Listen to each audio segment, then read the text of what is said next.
Kao što i sami znate, posljednjih mjesec dana Balkan su pogodile paklene vrućine. Kako to utiče na ljude, dobro nam je poznato, da vidimo kako utiče na biljke i da porazgovaramo o značaju navodnjavanja i đubrenja povrtarskih useva, u ovom slučaju paprike.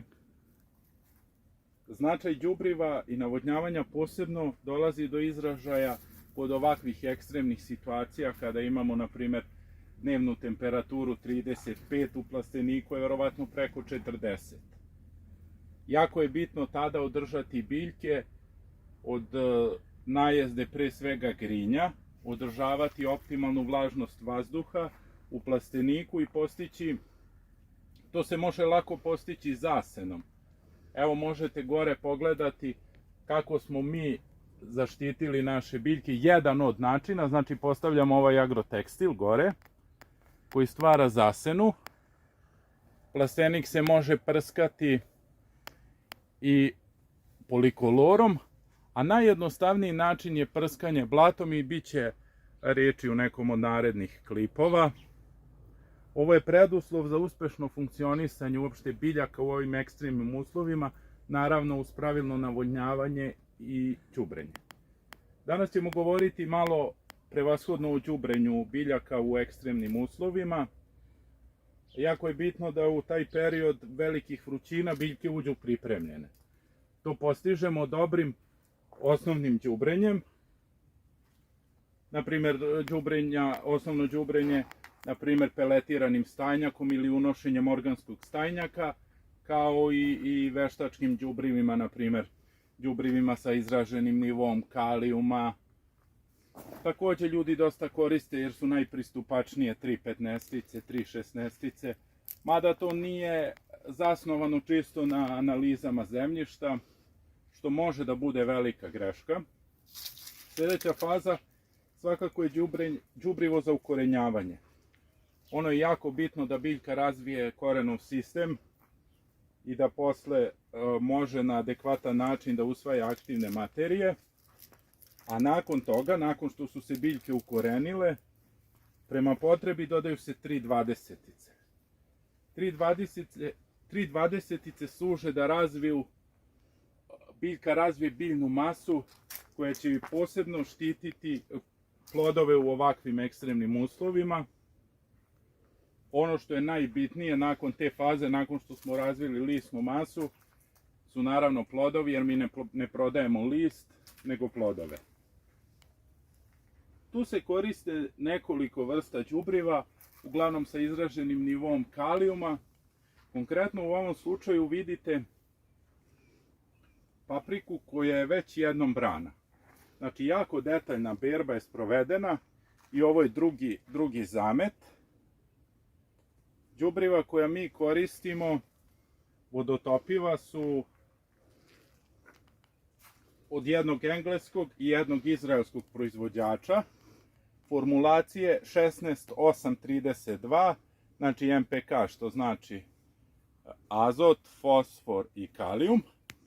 I formulacije 14,7,14 sa visokim sadržajem kalcijuma. Kalcijum je jako bitan u ovim uslovima, da ne bi došlo do vršne truleži plodova. Ovo je drugi zamet. Zasenom smo postigli da zamet bude bolji.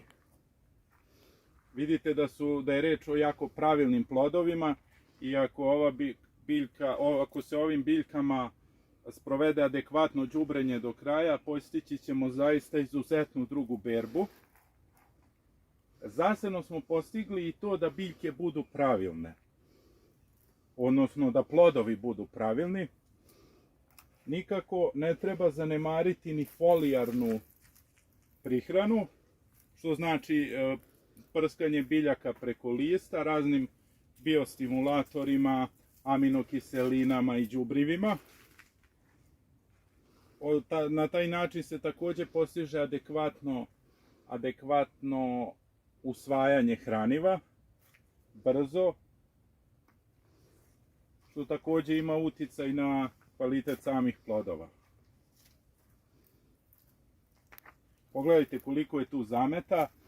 Međutim, ako bi izostalo sa đubrivima do kraja, naravno da bi ostali sitni plodovi i da ne bi. Također je jako bitno da bismo postigli ovakav prinos i u ovakvim situacijama je da povremeno nepravilne plodove uklanjamo. Znači, ako biljka ponese mnogo plodova, svakako da će joj značiti da neki od njih uklonimo kako bi mogla da ishrani ostatak tih plodova. Evo na primjer ovdje ćemo ukloniti jedan plod, vidite. To će biti plod 3. klase, on ničemu neće služiti kako bi biljka uspjela da razvije ostale plodove na samom stablu. Jer zaista nekad i dolazi do te nesrazmerno razvijenog korenovog sistema i zameta i biljka ne može da iznese sav plod koji stoji, koji se razvio na tom stablu. I to često zna da bude problem, što bi rekli isilila se biljka i zametnula više nego što može da ponese. Također, navodnjavanje je najbolje sprovoditi u jutarnjim časovima kako bi došlo do isušivanja samih biljaka, odnosno tla, i kako biljka ne bi doživljavala taj stres nagle promjene temperature. Naprimjer, ako vi prvo navodnjavanje započnete u naprimjer, 3 sata, 4.